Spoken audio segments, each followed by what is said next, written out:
Sveiki, esu Vilma Kazlauskienė ir noriu tavęs paklausti, ar nėra tekę tau jausti kaklo ir pečių srities skausmų?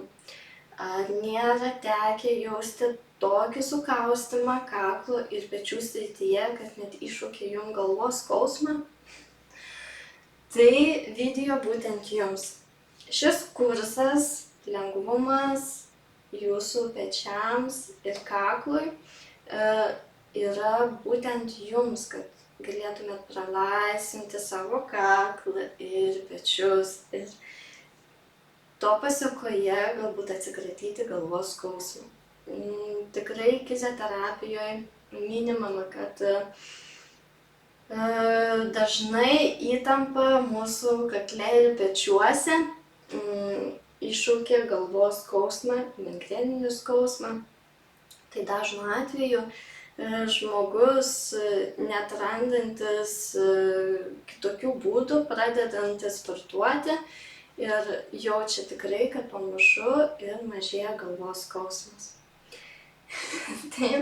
Tai linkiu tikrai, kad ir jums taip atsitiktų, jeigu tikrai netrandat kitokių būdų, kaip pagelbėti savo nuo galvos skausmo, tai pamėginkite šį kursą. Nes šis kursas ne tik apjungia mūsų kaklą ir pečius, bet kai mes tempiam, nes kurso metu mes darome fascijos pratimą, o fascija yra mūsų visame kūne, apjungia mūsų visus raumenis, vidinius organus, visą praizgo, visą mūsų kūną. Nes jeigu pastatytumėt, išimtumėt fasciją iš mūsų, tai stovėtų grynai jūsų 3D. Taip, net ir laikysena ta pati, ir veido bruožai, visi randai, viskas matytųsi jūsų fascijoje. Ir randai. Taip, fascija kaupia randus. Randai tai būna ne tik fiziniai, bet ir emociniai. Tai tose srityse, kai jaučiate skausmą, tai nereiškia, kad tai yra šių sričių problema. Tai gali būti ir jūsų emocinė, galbūt patirta dabar būsena. Tai kokios emocijas kaupia mūsų kaklas ir pečiai? Tai galit paklausti manęs. Kokios emocijos? Taigi, kaklas. Kaklas, nerimas, baimė, kategoriškumas. Jeigu jaučiat tai, gali už tai skaudėti jums dažnai arba jaučiat įtampą kakle. Pečiai, didelę naštą nešit. Galbūt taip. Galbūt kokį labai atsakingą darbą darot šiuo metu. Už tai pečių srityse jaučiat sukaustimą, o galbūt ir skausmą. Taip pat kitų žmonių lūkesčių įgyvendinimas. Jeigu nepavyksta kitų žmonių lūkesčius įgyvendinti, gali jaustis taip pat įtampa jūsų pečiuose. Tai dabar yra galimybė pagalvoti, kokiame etape jūs esate. Taip.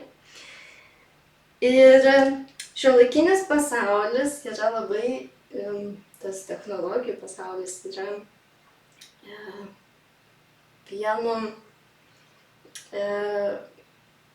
vienu dalyku labai patrauklus ir nuostabus, tai kad aš galiu su jumis bendrauti dabar. Taip. O kita pusė yra nelabai naudinga mūsų kūnui. Taip, tai yra dviprasmiai. Tai naudokit įrankius, naudokit stovelius, naudokit viską, kad kuo mažiau būtumėt pasilenkę į priekį. Taip pat vaikam, jeigu duodat telefoną, planšetinį kompiuterį, jeigu vaikas ilgą laiką buoš, tai šitaip nepamirškit priminti vaikui, kad atsigultų ant pilvo ir pasidėtų. Taip, nes jau automatiškai mūsų krūtinė, taip, kaklas eina atgal. Ir taip gaunasi, ne tik vaikas prabūna štai šitaip, bet tuo pačiu ir vaikas būna taisyklingoj pozicijoj. Tai tiek apie tą mūsų šiuolaikinį pasaulį, taip. Ir tuo pačiu galiu parodyti, kaip pasitikrinti, ar jūsų kaklas nėra pasviręs į priekį. Tai yra vienas galimybė, tai reikia sienos. Atsistojam prie sienos, taip, visiškai atsistojam. Prispaudžiam savo kulnus prie sienos, sėdmenis irgi, nugarą taip pat, o galvą tiesiog natūraliai aš tiesiai žvilgsnį laikau ir natūraliai tiesiog stoviu, taip, ir pasižiūriu, koks atstumas yra nuo sienos. Pas mane 2 pirštai. Tai 2 pirštai ten nieko baisaus. Jeigu yra daugiau, 3, 4 pirštai, ar dar net visa ranka, tai tada jau tikrai reikia sunerimti. O jeigu yra 1, 2, tai viskas tvarkoj, tikrai pas jis nėra labai pasvirusi galva.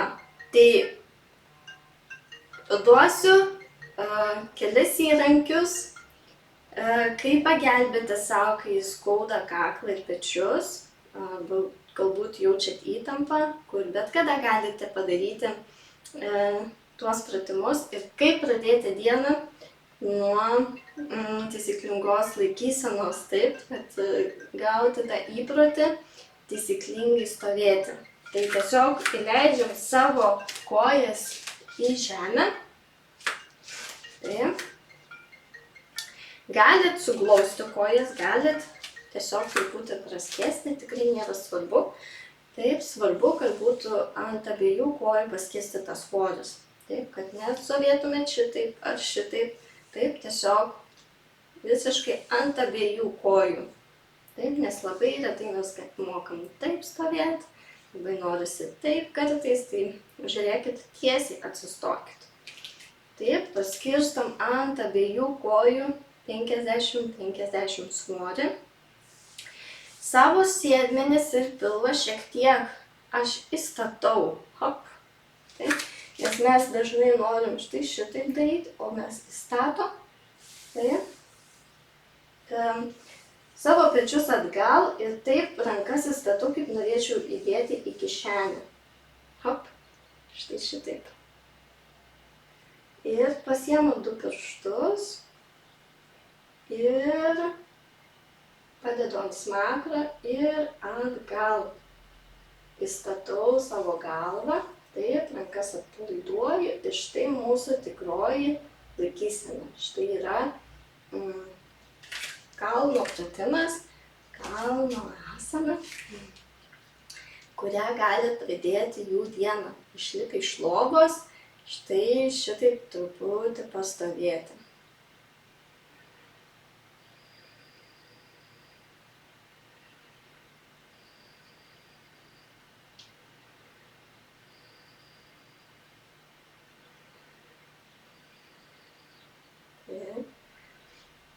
O kalbant apie kaklą ir pečių sritis, pratimai, tai mes apimam ne tik kaklo ir pečių srities tuos raumenis, bet tuo pačiu mes apjungiam ir krūtinės. Taip, tai yra ne tik kaklo sukamąjį ir laiptinį, taip, raumenį, bet tuo pačiu menties ir menties keliamąjį, trapecinį, krūtinės mažąjį didįjį, tai mažą didįjį, šonkulinį, šonkulio raumenis taip pat mes apjungiam. Ir įsivaizduokit, mes kaklui ir pečiams darom pratimus, mes prieinam iki čia visą šitas sritis. Tai praktiškai gaunam pusę kūno jūsų kaip dėmesio. Taip, nes didysis nugaros irgi gauna, didysis nugaros raumuo irgi taip pat gauna. Taip, tai mes apeinam daugybę raumenų. Taip. Gerai, dabar parodysiu, ką daryti, kai jaučiat įtampą kakle ir pečiuose. Tai parodysiu 2 pratimus, kuriuos bet kada galite daryti. Tai paimam, suneriam pirštus vieną į kitą. Tai ir aš persuku rankas ir delnus į jūs. Jūs į mane. Tai labai gerai. Taip, ir ką darau? Kai aš taip ištiesiu, savo galvą atlošiu atgal. Rankos yra ties mano pečiais. Taip, ir kiek leidžia kūnas, tiek atlošiu savo galvą atgal. Ir šitai pabūnu, kiek galiu, tiek pabūnu. Ir gali truputį pasukti į vieną pusę, atlošia taip, ir į kitą. Galite sutraškėti, tai yra normalu. Apa, ir grįžtu. Galite atpalaiduoti rankas. Ta patį darau už nugaros. Jeigu neišeina tai padaryti, taip, suneriu vėl pirštus. Ir jeigu tai neišeina, aš kažką pasiemu, taip, ir laikau. Neturiu aš dabar nieko prieš savęs. Tai galit pasiimti, nesvarbu, kažką, šluotą galit pasiimti. Kažką tokio tiesaus, kad galėtumėt pasiimti. Taip, jeigu neišeina, sunerti štai šitaip rankas. Jeigu išeina, suneriam, taip, iškeliu, kiek tik leidžia kūnas ir savo kaklą taip, visiškai ištempiu į priekį. Į priekį ir šitaip pabūnu irgi. Irgi galit į vieną pusę pasukti ir į kitą. Tai gal ištiesia taip savo kaklą, kiek tik išeina į priekį. Juokingas pratimas, bet labai gerai jums sekasi. Labai gerai. Ir atpalaiduojam. Taip. Atpalaiduojam savo rankas. Kitą pratimą parodysiu, jeigu labai jaučiat skausmą. Taip, tai savo dešinę ausį lenkiu prie dešinio peties. Žvilgsnis tiesus. Taip. Tiesiai. Ir kiek išeina tiek. Dešinę ranką paimu, uždedu taip, kad mažylis būtų ties ausi. Kaip noris iš tikrųjų, kur noris padėti, kaip paprasčiau jums, taip. Ir šiek tiek spusteliu. Švelniai, švelniai. Šitą kairę ranką aš ištiesiu. Tiesiog taip. O, atgal.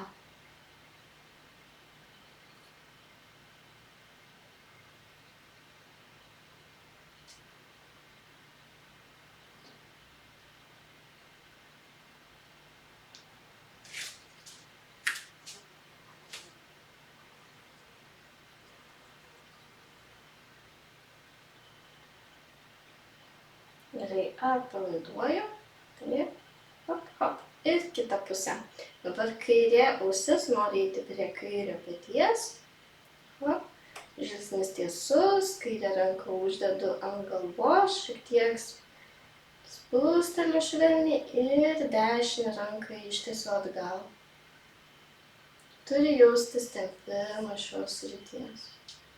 Tuo pačiu įeina į mentį.